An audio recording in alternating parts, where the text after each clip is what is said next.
শহর কলকাতায় শিব মন্দিরের সংখ্যা নেহাত কম নয়। পুরনো শিব মন্দির বলতে যা ভক্তদের মনে আসে তেমন মন্দির হাতে গোনা।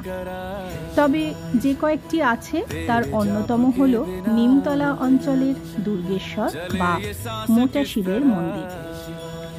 এই মন্দির প্রতিষ্ঠা করেন হাটখোলা দত্ত পরিবারের মদন মোহন দত্তের দুই ছেলে রসিকলাল দাস দত্ত ও হরলাল দাস দত্ত।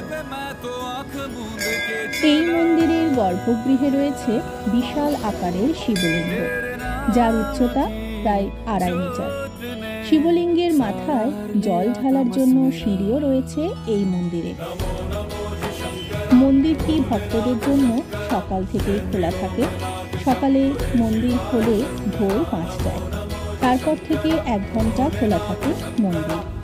এরপর আবার মন্দির খোলে সকাল 7:30টায়, সেখান থেকে টানা দুপুর 12টা 15 পর্যন্ত। পুরনো মন্দির মনস্কামনা পূরণ হয়, সেই জন্যই প্রতিদিন এখানে শিবলিঙ্গের মাথায় জল ঢালার জন্য ভক্তদের ভিড় হয়।